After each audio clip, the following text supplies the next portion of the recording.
In this video, I'll show you how files and lists can interact.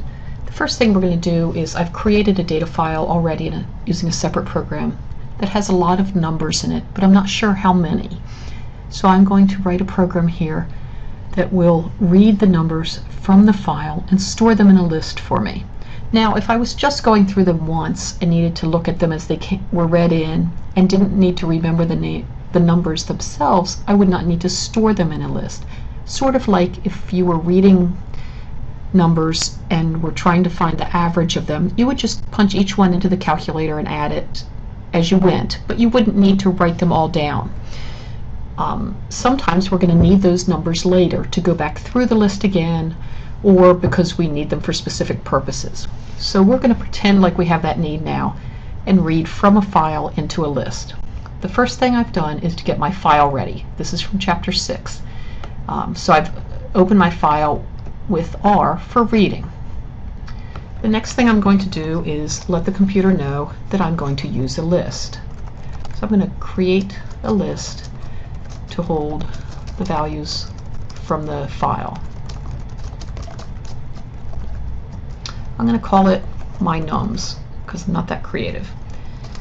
When I do this, it doesn't tell the computer how big the list will be, but it does warn it that I'm going to use my nums as a list and that I will be referring to individual numbers in my list with those brackets. I'm now going to read the numbers from the file and append, which we saw in an earlier video, to my list. So to read from a file, we're using a for loop. We learned in chapter 6 to say for line in my file. My file is the name of the file that I gave it up here. For line in my file. What I want to do for each line in my file is say num is going to be the integer conversion of that line. And I do know that my data file is nice and clean with just integer values in it, so that helps. And then I'm going to say I want to take the number that came from the line in my file and was interpreted as an integer and stored at num. I want to take what's in num and add it to the end of my list. So I will say my nums dot append num, not equals num, but append is a function that we will call and send it this num as a parameter. And then I'm finished with the file. I'm going to close my file. Okay. At this point in my program, all of the numbers are in my list. So I could print out my list, but let me just run this for a second. Notice I don't have any output, but hopefully I don't get any errors either. It's always good to run your program periodically as you build the program, so that if you do get an error, it's before you get too far in and you can tell where the error occurred. So I'm going to run this, and notice it ran fine. Didn't give me any output, but I didn't expect it to. So let's see if I can see what is in my my nums at this point. I don't want to print the whole list because there's a lot of numbers in it, but I might want to say how many numbers were read. So I might say I'm going to say number in file, in other words the number of numbers in the file, is equal to the length of the list my nums. And again, we learned the len function in the previous video. And then I might print there are number in file numbers in my nums. My nums is the name of my list. Okay, so let's try running this program now.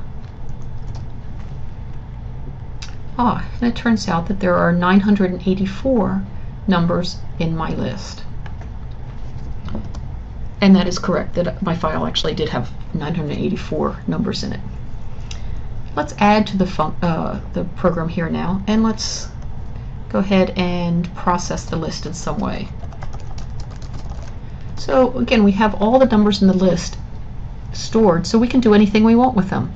Let's go through the list of numbers that are stored at my nums and get the total of the numbers.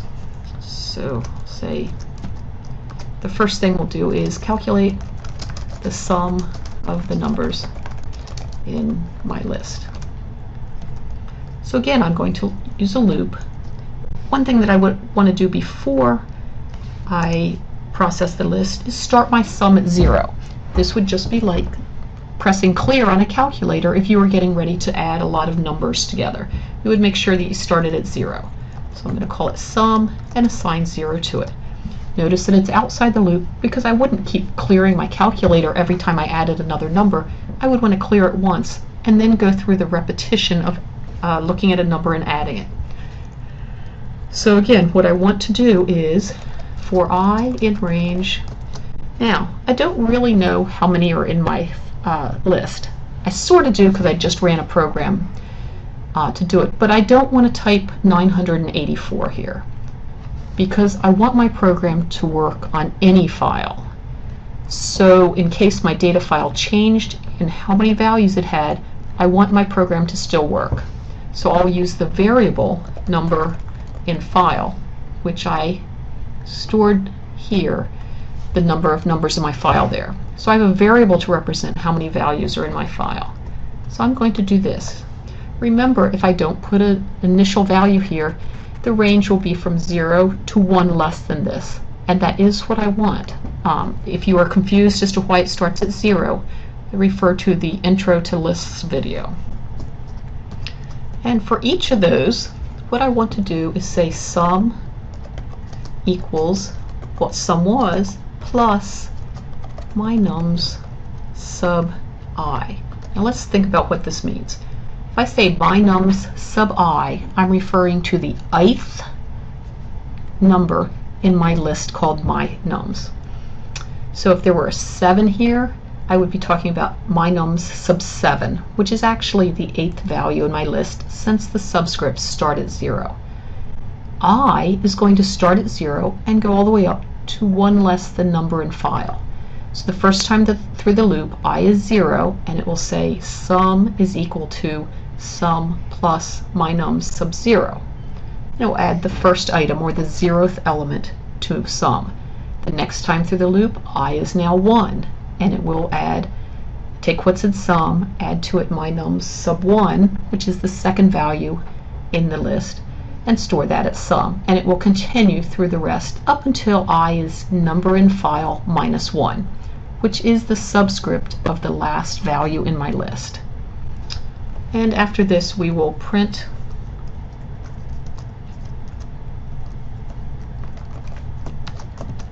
the sum of the numbers is sum. Okay, so let's run this and see what happens.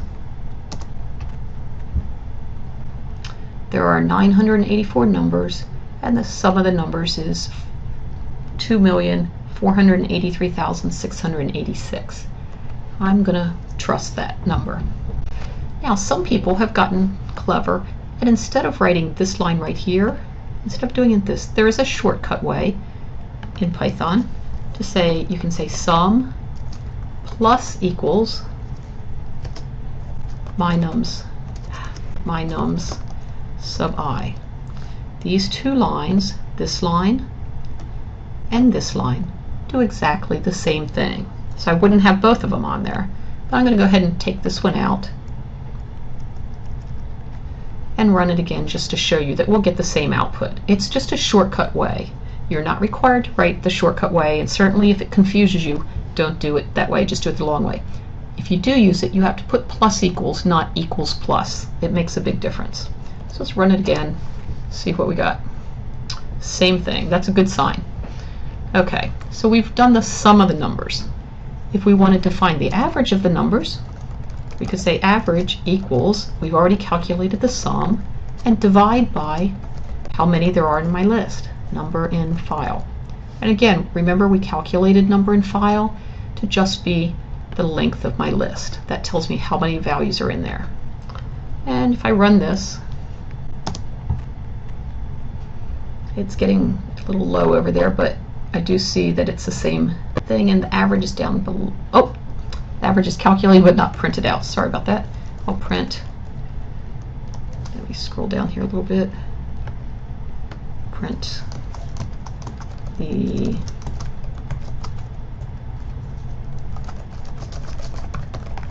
average of the numbers is average.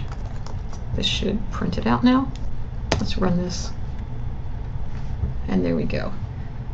The average of the numbers is 2,524.0711. And again, it looks kind of funny on the output. If I expand that window, you'll see that the number is actually 2,524.071138, etc.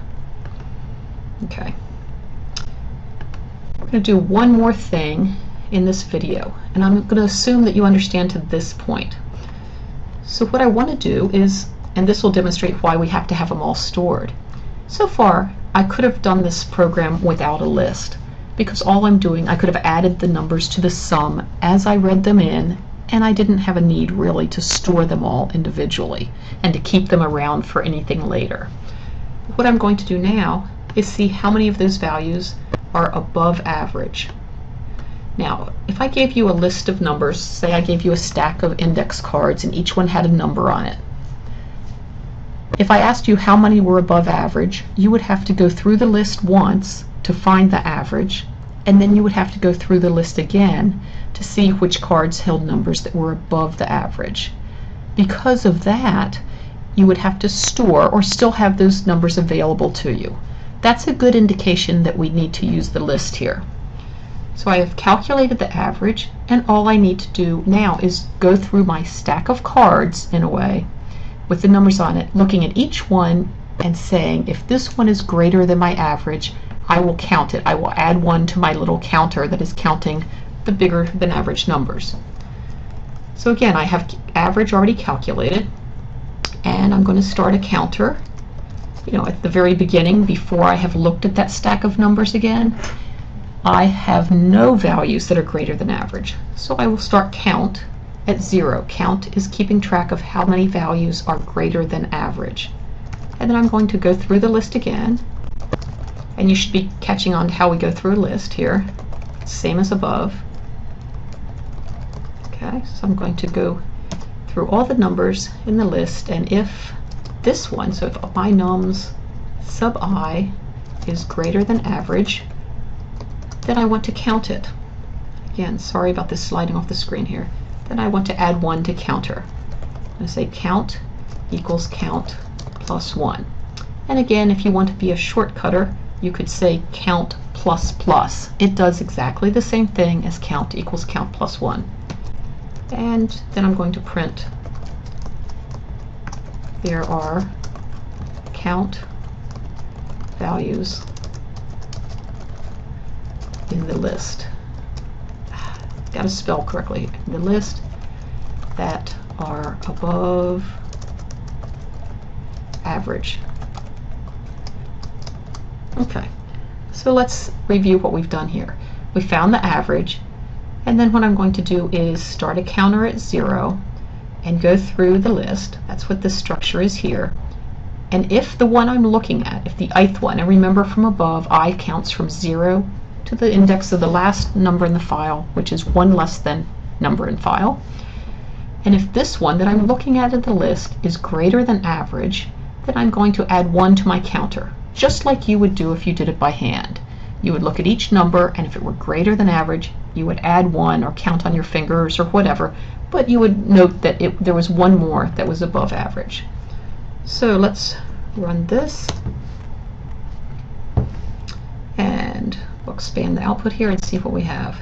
It's the same old output from above, and then we have there are 491 values in the list that are above average. Notice that you don't have to end up with half the numbers above average. If you have one very large number, it will pull the average up higher than its share. But at any rate, this Python program works. You can find these Python programs in the folder under Helpful Files, Chapter 7 Files.